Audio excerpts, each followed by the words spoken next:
নমঃ শিবায়। এবার আমরা চললাম দর্শন করতে। Tata bye bye.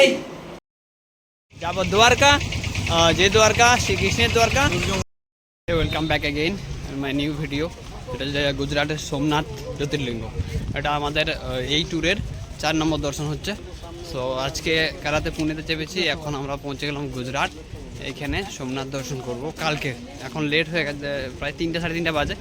কালকে সকাল উঠে আমরা সোমনাথ দর্শনে যাব। ভেরাভেল জাংশন, পুনে থেকে যে ট্রেনটা এলাম, পুনে ভেরাভেল সুপারফাস্ট এক্সপ্রেস। এই ভেরাভেল জংশনটা হচ্ছে সোমনাথ জ্যোতির্লিঙ্গের একদম নিয়ারেস্ট, জ্যোতির্লিঙ্গের সামনে নিয়ারেস্ট স্টেশন। তাই যেখান থেকে আসো না কেন এই স্টেশনের সামনে আসতেই হবে। এখান থেকেই স্টার্ট হবে সোমনাথ জ্যোতির্লিঙ্গের মেইন ট্যুর।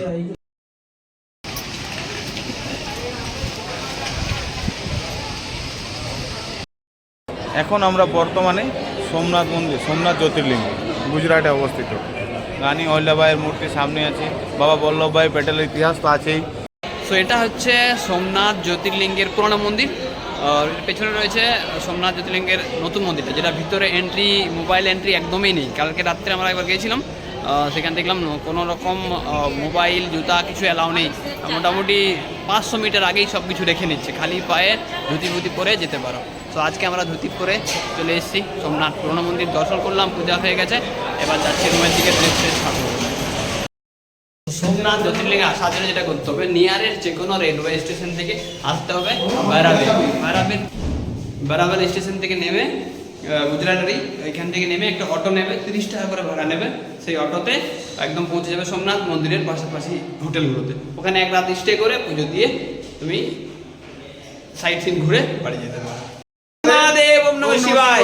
তো আমাদের পূজা কমপ্লিট সোমনাথ জ্যোতির্লিঙ্গ গুজরাটে। এবার আমরা ড্রেস ছেড়ে চলে যাব সাইট সিন করতে। সাইট সিন বলতে যেমন রয়েছে হনুমান মন্দির, আর রয়েছে কাল ভৈরব মন্দির, সূর্য মন্দির, ত্রিবেণী সঙ্গম। সব কথাই আছে কোন পুরাণ মতে? স্কন্দ পুরাণ মতে, যে আমাদের ভোলেনাথের পূজা করার পর যতক্ষণ অবধি কাল ভৈরবের দর্শন না করছি সেখানে পূর্ণতা পাওয়া যায় না। তো এবার আমরা চললাম দর্শন করতে। পুজোর পরেই মন্দিরের পাশে কিছু সাইট সিন দেখার মতন জায়গা আছে, সেখানে গিয়ে আমরা একটু ঘোরাঘুরি শুরু করলাম। ছোটোখাটো মেলা বসেছে, একটা দোকানদানি সবটাই দেখলাম পরিদর্শন করে, এবং মন্দিরের চাতালে তারপর বসলাম, যে একটা শান্তি ফিল করলাম। মন্দিরের চাতার থেকে মন্দির দর্শন করলাম, বসে বসে সবাই বসে থাকছে, দারুণ একটা দৃশ্য সেখান থেকে ফিল করলাম। তারপর আবার বেরিয়ে গেলাম।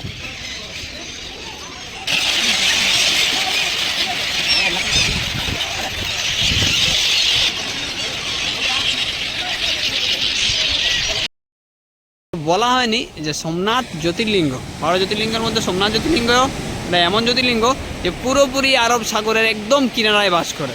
ওই যে বাবা ভোলেনাথের মন্দির সামনে, আর তার পাশেই রয়েছে এই আরব সাগর, সমুদ্রের পাশেই। তো বিকালবেলাটা টাইম ছিল, সমুদ্রের পাশে একটু হাঁটাহাঁটি করে ঘোরাঘুরি করে আমরা রাত্রি 11 ট্রেন যাব নেক্সট জ্যোতির্লিঙ্গ, সে হচ্ছে নাগেশ্বর। মানে নজরিয়াটা খুব সুন্দর লাগছে, এখানে সূর্য জাস্ট ডুবছে সমুদ্রের পাশে, আর ঢেউ একটা একটা আস্তে আস্তে করে আসছে। কালকে একটা লাইট অ্যান্ড সাউন্ড শো দেখছিলাম মন্দিরের ভিতরে, যেটা অমিতাভ বচ্চনের গলার ভয়েসে তৈরি করা ছিল লাইট অ্যান্ড সাউন্ড শোটা, যেখানটাতে উনি বলছেন 12টা জ্যোতির্লিঙ্গের মাহাত্ম্য কী, 12টা জ্যোতির্লিঙ্গ কোথায় কোথায় রয়েছে সেই সব বিষয়ে বলছিল। দারুণ লাগছিল, পুরো অন্ধকার লেজার প্রজেক্ট ছিল, সেই প্রজেক্ট দিয়ে ভিউ হচ্ছিলো, একটা মানে দারুণ ভিউ। মন্দিরটার গায়ে পড়েছিল লেজার লাইটিংটা, পুরো লাইটিংটাতেই পুরো দৃশ্য দেখাচ্ছিল কোন জ্যোতির্লিঙ্গটা কীভাবে তৈরি হয়েছিল, তার পেছনে কার কী কারণ ছিল, সোমনাথ জ্যোতির্লিঙ্গটা কতবার ভাঙা হয়েছিল অরঙ্গজেবের আমলে, আর কত কত রাজার আমলে।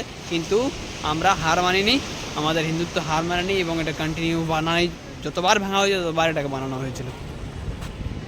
আর আজকের এই ওয়েদারটা, আজকের এই লোকেশনটা খুবই সুন্দর। বিকাল প্রায় এখন 5টা সাড়ে 5টা বাজে। আমাদের ওদিকে তো সন্ধ্যা হয়ে গেছে, অন্ধকার আমাদের গ্রামের দিকে, কিন্তু এখানে ওয়েদারটা পরিষ্কার একদম, সমুদ্রের পাশে বড় বড় ঢেউ আসছে, ঢেউ দেখছি বসে বসে।